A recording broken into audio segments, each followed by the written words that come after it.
Todo esto son los elementos, las estrategias comunicativas, como las evaluaciones, como los análisis de público, los niveles expositivos, comunicativos, otra vez la idea a partir del objeto, los sistemas de medios de comunicación, las interpretaciones relevantes para el visitante, que hacen que tenga sentido para él lo que estamos explicando, ¿no?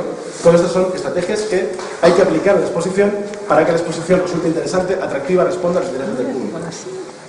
Y entonces nos salía esto, una exposición accesible, narrativa, presentista. Presentista es un concepto, un neologismo, palabra, que acepto... Explícalo. Bueno, la cuestión es que tiene que ver con la idea del museo-foro, lo del presentismo. Alude a la necesidad de que el museo, que legítimamente puede querer hablar de las piezas que desee y emitir un discurso que le parezca en función de su finalidad, sin embargo, pensamos que, siguiendo con la idea de la museología crítica del museo-foro, debe abordar la interpretación de sus piezas de una manera que esta interpretación resulte significativa para el presente, encierre un mensaje significativo para el público actual. El mundo actual presenta innumerables problemas, algunos son la relación entre culturas, pero otros pueden ser perfectamente las relaciones laborales, como ponen de manifiesto los bomberos que ahora mismo se manifiestan fuera del museo, la propia crisis económica, el papel que tienen las diferentes instancias democráticas, por poner un ejemplo. Y el museo, como agente cultural, agente social cultural, puede proporcionar tanto un análisis como diferentes clases de respuesta a estos conflictos. Eso es lo que es una exposición presentista. Una exposición que, según la idea que Carr enunció en los años 50, toma el pasado para hacer una analogía con el presente y poner de manifiesto cómo conocer nuestro pasado nos permite saber cuáles son los factores que están incidiendo en nuestro presente y reflexionar sobre cómo podemos cambiarlo. Cambiarlo desde el individuo y desde la sociedad. Eso es lo que es la exposición presentista, es una exposición con sentido actual. Y eso es un enfoque que dimos a Fascinados por Oriente. Fue un enfoque esencial para pasar de la exposición científica que intentaba demostrar una tesis científica, es decir,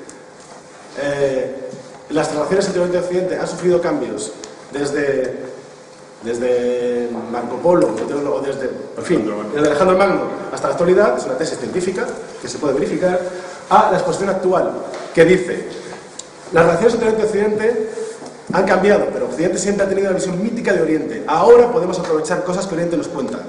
Estamos en disposición de hacerlo. ¿Queremos hacerlo?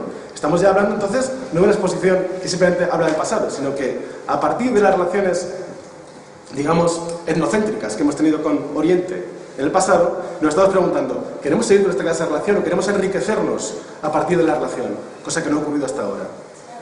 Bueno, entonces, ¿qué exposición salió de todo esto, ¿no? Bueno, está la superestructura, que no se ve muy bien, aquí está un poco ampliada. Fundamentalmente una exposición que se basaba, como ha dicho Luis, en una idea o hipótesis, una serie de ideas o hipótesis principales, la más importante de las cuales es la construcción de nuestra imagen de otra cultura, como hemos explicado, la construcción de nuestra imagen de Oriente a través del tiempo, incluida la actual, y cómo esa imagen se ha forjado a partir de dos materias primas esenciales: el mito y la realidad, ¿no? La nueva información que llega en cada periodo, cómo se mediatiza al servicio de nuestra visión del mundo, de nuestros intereses, y a la vez también cómo se va generando un mito. Esa imagen, digamos, el peso de lo mítico ha ido bajando con el aumento del conocimiento hasta llegar a la globalización, pero sigue predominando, especialmente en nuestras relaciones con Oriente, incluso por encima de lo que predomina en nuestras relaciones con otras civilizaciones, ¿no? Como diría Zapatero.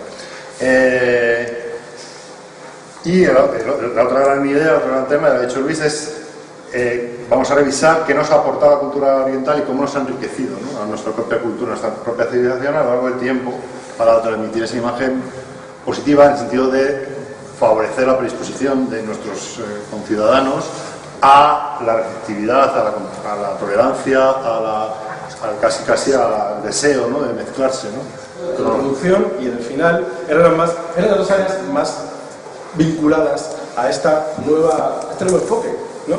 Presentista que queríamos dar a la exposición. Y entonces la introducción lo que hace es introducir todo este enfoque presentista. Primero aquí, ¿es un mito o es una realidad? ¿Qué relación tenemos con Oriente? ¿Mítica o queremos conocer su realidad? Y aquí son los tres subtemas, los tres ejes temáticos que íbamos a desarrollar en torno, o sea, en toda la exposición. Primero, hay una idea cronológica, ha habido contactos, pero después ha sido un mito cambiante, ¿no? Y esta, femenino masculino, son un tipo de cartela que denominamos epic, que ya veremos después, donde comparábamos siempre la realidad oriental con la percepción de Oriente que se tenía en cada momento en Occidente. A través de estas cartelas queríamos poner de manifiesto eso, la falsedad de nuestra, entre comillas, porque en fin, era la percepción que teníamos de lo oriental, de los objetos orientales y de Oriente, en Occidente tenía sentido, claro. Pero no se correspondía con la realidad de ese objeto y su interpretación en Oriente. Así que en la introducción teníamos todo este mensaje. A partir de ese momento íbamos a dar paso, protagonismo al desarrollo de la microestructura y por tanto los relatos e historias que nos permitían contar los objetos en la medida en que pudiesen evocar o significar algo en ese contexto, ¿no? Sin necesidad de que ya a un tercer o cuarto nivel mantener la estructura en rutas, qué objeto nos llega, sino que todo aparecía mezclado porque todo estaba en relación, que tenía capacidad de evocar esa parte del discurso, ¿no? Pues aquí lo he querido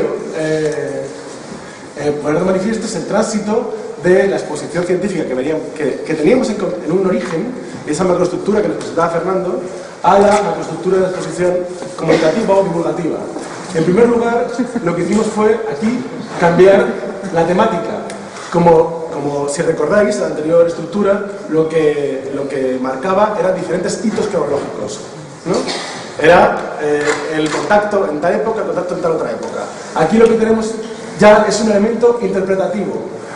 Aquí tenemos Orientes Maravillas, aquí tenemos Orientes Lujo, ¿no? Esto, bueno, es una estructura anterior a la definitiva.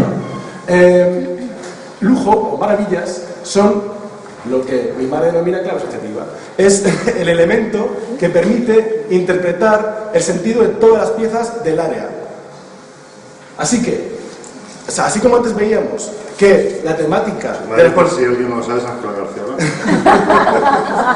Es que madre te dice de la cocina. Pues nada, yo además de hijo soy discípulo y entonces utilizo sus conceptos como por ejemplo este, clave asociativa, que es muy fecundo, porque lo que permite es, desde el propio título de área, empezar a interpretar el sentido de cada uno de los objetos que están por debajo. Es verdad que esta macroestructura también es muy amplia, como la que veíamos en la científica. Sin embargo, esta da siempre el sentido del objeto. Siempre sabemos que el objeto que estamos viendo tiene sentido en relación con una temática. Así que entre la estructura cronológica, con conceptos científicos, estamos pasando a una estructura que es temática, ¿no? Con unos conceptos que explican las piezas. Así que ya sabemos que el público nunca se va a perder, porque claro, por supuesto, este concepto temático no solamente está en el título de área, está reiterado sistemáticamente en cada área, porque es el concepto que explica el sentido que para Occidente tenía el objeto oriental en cada uno de los momentos. Así que cada momento ya no está caracterizado por una cronología, está caracterizado por un significado, el significado que el objeto tenía en Occidente. Estamos personalizando la noción general de contacto, con lo cual facilita al público seguir ese relato. Tenemos un relato dedicado a Alejandro Marco Polo, pues el vídeo que hizo Fernando, pero en todo esto, en todas estas carteras, vamos personalizando también las diferentes protagonistas de la historia, ¿no? Que encontraron el té, las especias. Eso más claramente se ve aquí, en la segunda parte. En la segunda parte tenemos un relato más bonito, que es el de la pieza oriental, que empieza siendo oriental, empieza en un junco chino de transporte, pasa al puerto chino, donde la adquiere, donde todavía es transportada en un junco chino hasta una colonia europea, en este caso Manila, donde la nao de la China la toma para llevarla a México, para llevarla a España. Y en todo ese tránsito, ¿no? Al principio tiene un sentido y al final acaba con otro. El segundo sentido es el sentido que damos cuando ya la pieza oriental está en Occidente. Es este. Lujo oriental, bueno, que en este caso lo de lujo lo cambiamos, y poder en Occidente. Es un elemento de prestigio al servicio de las élites europeas. Ahí sí que vemos todo ese recorrido con el protagonista, que es la propia pieza que cambia, ¿no? Y con el protagonista, que es primero los comerciantes y luego las élites a las que sirven, que explicitamos tanto en los contextos como en el propio relato. Eso también, así que ya veis, para terminar, que en esta narración comunicativa Simplemente lo que tenemos es eso, es un protagonista, que es la pieza, y que es un sujeto histórico que facilita que el visitante comprenda y siga ese mensaje que queremos dar. El mensaje se parece mucho al que queríamos dar en la exploración científica, ¿no? Sin embargo, no es un mensaje aséptico, no es un mensaje que simplemente intenta dibujar determinados fenómenos que ocurrieron en épocas históricas. Lo que está contándonos es una historia a través de la cual podemos llegar a conocer esos mismos mensajes sobre el significado que tenía Oriente para Occidente, que teníamos en el primer discurso, pero haciéndolo más accesible, más comprensible, más cercano a las formas de conocer, ¿no? Del público general, que no son formas de conocer científicas, deductivas, sino narraciones. Y por eso decidimos esta estructura narrativa.